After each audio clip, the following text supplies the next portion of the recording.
Before I start, you might have seen the title. You, uh, you might have seen the thumbnail. Let me explain myself because I know Eagles fans are going to come in here being like, MJ, what are you on, brother? And I ain't going to lie. When I saw this topic on Twitter get brought up, at first I was like, this is disrespectful to Jalen Hurts. It's disrespectful to compare him to Tyrese Haliburton. It's disrespectful to compare a Super Bowl MVP, a Super Bowl champion, all Pro Bowls, all this stuff, all these accolades to Tyrese Haliburton. But the more I saw the discourse on Tyrese Haliburton, I've been thinking to myself, he's very, very similar to Jalen Hurts. Now, again, we know Hurts is better as a player. Tyrese was never in the MVP convo. Hurts was. But it's not about that. What we're talking about is the fact that both these players are held to standards that they don't need to be, even though they win. Like Jalen Hurts, the knock on him is, well, he don't throw for 4,000 yards. He don't need to. He had the best rushing attack in the game. Tyrese Haliburton, the knock on him is he doesn't score enough. He's averaging 19 and 10. What are we talking about? And if you add those up, he contributes to 30 plus points a night, passing the ball and scoring the ball. What y'all don't understand is he's a true point guard. He's a true point guard. In this day and age of a bunch of point guards that are really two guards, like Kyrie Irving, De'Aaron Fox, Steph Curry to a lesser extent, although the way that he moves off the ball, it creates opportunities for other guys. Trae Young, LaMelo Ball, like these guys are not pass-first point guards. They're not. Let's look up the best point guards in the game. Best point guards in the NBA right now. And let's just see this real quick. Luka, score first. Brunson, score first. Damian Lillard, score first. John Morant, score first. Tyrese Maxey, score first. Jamal Murray, score first. So here's my thing, bro. Out of all the point guards in the league, you can't hold certain players to standards that their game is not. You can't hold a person to a standard of somebody else. It's their own lane, and it's working for them. So you can't knock them. Oh, Jalen Hurts, he don't throw as many yards as Joe Burrow. He not Joe Burrow. He has another skill set. He runs the ball. He plays to the strengths of his team. Why would he be in shotgun formation 90% of the time? And he got Saquon Barkley. What are we talking about? Tyrese Haliburton. Why would he be top 5 in usage rate? Be like Jalen Brunson, pounding the ball, 17 seconds, pounding the ball hogging, like Luka Doncic, fat ass ball hogging, all this stuff. No, he passes, he moves. He's a pass first guy. Now, I'll concede that when Tyrese is aggressive and he is scoring, that's when he's at his best. And that's when you look at him and you'd be like, oh my God, who is better than him? Like when he had 32, 15, and 10, I was like, oh my gosh. They have a level. But I bring this back to the original point. Jalen Hurts and Tyrese Haliburton are very, very similar because they're judged off of things that don't relate to their game. Jalen Hurts is judged, he needs to throw for 4,000 yards. He runs the ball. He got Saquon Barkley. So he should go out there and just throw for 300 yards, not run the clock out because somebody on Twitter said he's not elite. Tyrese Haliburton, who's a pass-first point guard, one of the only pass-first point guards in the NBA right now, because we're in an age of point guards masqueraded as two guards.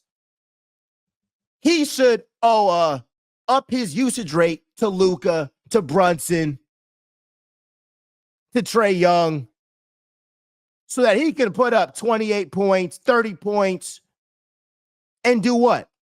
Lose?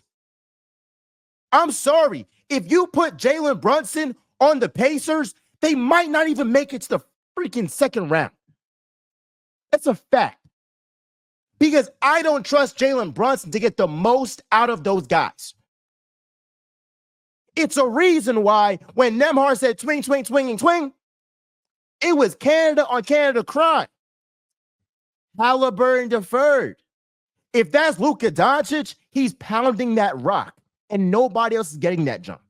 That's a fact. That's a fact. So my issue with it is they'll say because Hurts doesn't throw for 4,000 yards, he's not elite. With Tyrese Haliburton, they'll say, well, because he doesn't have 25 plus points, 28 plus points, 30 plus points, he's not a superstar. We need to scrap that thinking, bro, and look at the production in every way. With Hurts, look at how he rushes the ball in that RPO game, how he opens the field for Saquon Barkley, and how in back-to-back Super Bowls, he broke the freaking record for rushing yards.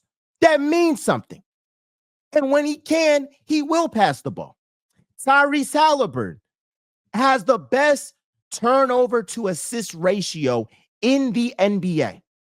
He had a game with 32 points, 15 assists, and 10 rebounds, and 0 turnovers. Never happened. Never happened. That's superstar stuff. Jalen Hurts in back-to-back bowls, putting up 35 plus points. That's superstar stuff. Having a Super Bowl MVP is it's superstar stuff. It is. And so I think we should really just be aware of that, bro. And it's hot in this joint. I'm sweating. Got the shower. I might have to get back in the shower. That heat in New York is different. I mean, like that heat in New York, bro. Like it'll be 80 degrees. It feel like 95. Like 80 some degrees in like Arizona, like dry Cali, whatever. Like it don't hit like New York. That joint make you want to just stay in the crib, not even mess with folk, bro. Yeah, like, comment, subscribe, do all that jazz, bro. Do all that jazz. Again, I had OKC in 5. I'll be transparent. I wanted OKC in 6, but my man Kobe had OKC in 6, and I didn't want to pick the same genre as him. So I was like, all right, I'll do OKC in 5. I still think the Thunder are going to win the series. But regardless if the Pacers lose or win, Tyrese Haliburton's a superstar in my book. He's their best player. He's their best player. He makes their offense go. And back to being clutch. Tyrese Haliburton, from my eyes, from what I've seen, this is the most clutch playoff run in my lifetime. And it's not even close. The only guy is LeBron James in 2018, but he had 2 game winners.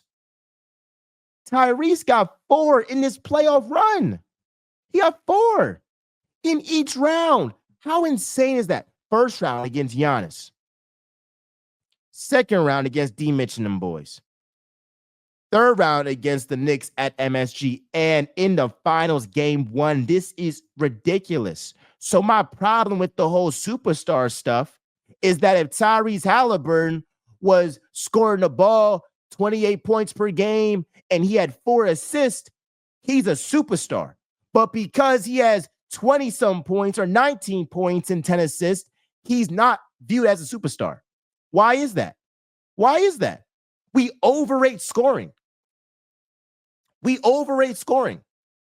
There's a reason why I said if I'm building a team, not who's individually a better player. We know if Kyrie Irving and Tyrese Haliburton are at Rucker Park, Kyrie is going to wash him 11-0. But if you're talking about building a team, I want Tyrese Haliburton. This is the most clutch playoff run in my lifetime. It is. And don't let Tyrese Haliburton and the Pacers win a championship. Because a lot of the times we let nostalgia cloud our thinking and cloud what's really happening in this moment. This is a moment in time that we're going to look back, tell our kids, tell our grandkids, and say, yeah, that guy Tyrese Haliburton in 2025, he went on an all-time clutch heater. All time. All time. He got more playoff game winners than Kobe. It's not feelings, it's facts. He has more. He's up there with Reggie, tied with Reggie, and Brian, with much less games. It's not even close. So one could assume that if he keeps this up, he could surpass Bron. You never know. But if he keeps up this pace, he certainly will. I mean, in like 35 games, he got already 5 game winners or 5 either game time shots or go ahead, buckets last 5 seconds. This is an all-time heater. And he is a superstar. And again, my last point, I still got OKC. I still got them. But the issue with OKC is not Shea. I know Shea's going to do what he got to do. That's not a question. Like when OKC lost last year to the Mavs, Shea snapped. Shea balled out. You could argue Shea was the best player on the court. But what happened was J-Dub folded, Chet folded. How come the Nuggets forced 7 games against OKC? Because J-Dub and Chet did not play as well in the semifinals compared to the Western Conference Finals. And in the Western Conference Finals, they won in 5 games. So this series is going to be on Chet and J-Dub because we know what Shea's going to do. We know nobody can guard him. Nembhard got that bucket on Shea, but in terms of guarding Shea, he can't mess with him, bro, on any day of the week. And I'm not going to hold it against Shea for missing that one shot. I ain't going to hold that against him. At the end, I ain't going to hold that against him. And I like the fact that Shea was even killed. Even killed. Y'all like when he's even killed when they win. And then when they lose, you want him to like be extra passionate. Oh, come on, guys! Like have that Disney speech. Maybe he does have this. Maybe he does have this speech. I don't know, but at least not in public. He do. Maybe in the locker room. Whatever they do in a win, I'll take that in a loss too. Good or bad. Love y'all. Appreciate y'all. It is Real Talk with MJ. Where I know I always keep it real. It's finals time, and the NFL is coming very close. I love y'all. I appreciate y'all. Peace.